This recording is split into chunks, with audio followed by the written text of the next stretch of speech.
Hello, and a very warm welcome to tonight's gala, which is our biggest event ever in the history of the Foundation. So there are three things I want to do in the airtime that I have got tonight. First, I want to give you a progress report on our work. Second, I want to tell you about a new documentary that we're making and to invite your support. And thirdly, I want to look at the seismic shifts that are taking place in the feminist movement. And the fact that Stuart Gulliver is speaking tonight is a reflection of the tectonic motions which are bringing Mars and Venus closer together. Starting with the Women's Foundation, what we've been up to. And if you will forgive, yet one more reference to intergalactic travel. Who said women don't do science and space? 2013 really feels like the year that we went into orbit. Our grassroots community programs significantly expanded in their breadth and depth. We're helping 300 women in poverty through our financial literacy program for marginalized women. We've touched the lives of 3,000 disadvantaged teens through our teen and life skills programs and the 640 student, teacher, and parent workshops that we organized. We've kicked off a new cycle of our mentoring program for another 100 mentors and protégés. March saw us launch 30% Club, promoting more women on corporate boards. Like Mitt Romney, we have binders full of women. We've notched up 5 panels in our series with Bloomberg, examining barriers to women in male-dominated industries like technology and logistics and transport. We've published 5 major research studies and launched a scholarship to send deserving Hong Kong students to Cambridge. And drawing on the issues and the gaps identified by our research, we are starting to develop new initiatives to tackle gender stereotyping in the media, to encourage female entrepreneurship, and to build the pipeline of women with computer and IT skills. And that is just the tip of the iceberg. And to find out more, please read this introduction to the Women's Foundation, which you'll find on your tables. So going forward, a key focus of our work is to combat gender stereotyping, which will see us aiming our sights at the media. And I'm aware that this is a potentially career-ending move of a table of leading reporters sitting 10 feet away. It's not personal, but seriously, from news reporting to film and TV programs to advertising, too many media sources are creating and exacerbating gender stereotypes with seemingly no awareness of or sense of responsibility for the harm that they are perpetrating.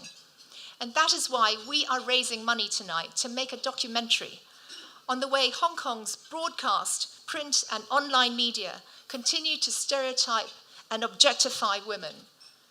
Whether it's through billboard advertising comprising mostly nubile flesh, or reporting that implicitly shifts the guilt to rape victims by commenting on what the female victim was wearing, whether she was drinking, what she was doing so late at night. And this is wrong, because it takes away the focus from the central question of why in the 21st century do so many men continue to rape and harass women and abuse little girls and boys. It takes away from the focus from how we as a society need to change the early socialization of boys and to call out the media and other influences that are leading men to perpetrate these offenses. Pornography is clearly a part of this, but I want to make it clear that TWF promotes informed choice and is not anti-porn per se. And I can just see the headline now in tomorrow's SCMP. But we are concerned that violence and harassment against women is on the rise here in Hong Kong. Reported cases of domestic violence increased by 20% over the last 5 years in the face of massive underreporting. And we're also concerned by recent findings that sex offenders are getting younger and younger. In this documentary, we also want to explore the damage on women and girls' psyche and their view of themselves. And now I know a bit about this because I have 2 young daughters, and their playroom is like the sparkly section of Toys R Us, with princess gowns and tiaras and high heel slippers. And like many other mums, I indulge my girls in their princess and Barbie movies and bling, while having misgivings about the message that they are imbibing.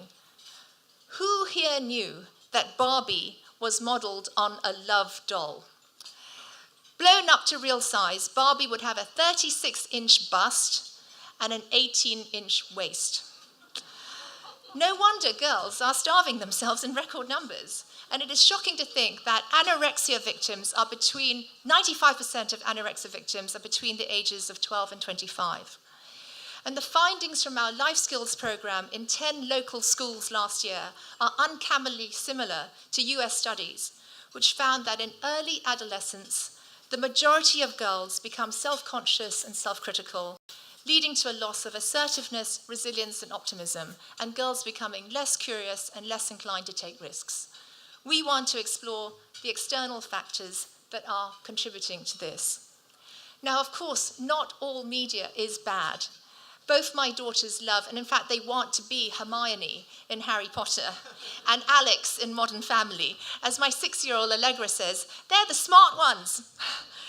What we want is to ensure that all media consumers, but particularly women and girls, are equipped with a framework to filter what they're seeing and with a set of core values and healthy aspirations that allows them to appreciate and distinguish natural and innate beauty from airbrushed fantasy. So please support us in making this film. We think this is so important, we've made it the central focus of tonight's live pledge, which is coming up a bit later on. So, coming now to my final theme, which is where the feminist movement is taking us. So earlier this year, the world was rocked when Lean In was published, reigniting the debate whether women can have it all. And 2 new books by Deborah Spar and Alison Wolfe basically conclude that given the challenges of combining alpha jobs with helicopter mothering and our obsession with our bodies, which we never lose, it is really hard for women to have it all, especially all at the same time. But for women who step off the ladder, the costs can be very high. Only 40% of those women who try to return to full-time professional jobs will actually manage to do so. Reflecting the fact, I think, that today's workplace is still largely predicated on practices that applied when business first started centuries ago, when men went to work and women stayed at home, taking care of everything else. At the same time as more women are engaging in the having it all or not debate, we are seeing more men speaking up. And I think it was Martin Luther King who said, in the end, we will remember not the words of our enemies, but the silence of our friends. Ultimately, rather than trying to fix the women, I think the means to change the status quo resides in men with power. We need more male leaders to prioritize issues like having a clear office policy on sexual harassment or restructuring the workplace to allow more women and men to have happier personal, professional, and family lives. And I think it is really encouraging that leaders like Warren Buffett, John Kerry, and Stuart Gulliver are emerging as vocal champions for gender equality. Now, interestingly, a Catalyst study examined the presumption that male leaders who speak up for women do it because they have daughters. But actually, the study found that this was not the case, and that male advocates are male advocates because of a deep commitment to justice and fair play, even if they may couch it in terms of business performance and competitive advantage. So, Stuart, if you were going to ascribe your support for women to the fact that you have daughters, or that having Anita in your team is preventing groupthink while adding to the bottom line, well, that all may be true, but I will also ascribe your motivations to a higher order and something more noble, and good on you. So, in closing, this is a pivotal time for Hong Kong. As we stand at the crossroads of democracy in the face of ever closer business and other ties of China, as we grapple with a rapidly aging population and atrocious income inequality, as we look to better integrate mainland immigrants and ethnic minorities and extend legal protections to sexual minorities, as we look to recover our entrepreneurial spirit and to re-engineer our education system, I don't believe Hong Kong can find solutions to all these challenges without having women at the table. And to ensure that is the case, You all here have a critical part to play as role models, parents, educators, managers, colleagues, volunteers, and donors. And I hope tonight will inspire and encourage you. And if you take away just one message, let it be this: that progress for women should not be a question of hope. We must act, or else we risk condemning future generations of women to indebtedness, to indecision, and to frustration. And in this situation, there can be no bystanders. So please join us in choosing the path of progress, not just for women, but for all. So thank you for coming, thank you for listening, and enjoy the evening.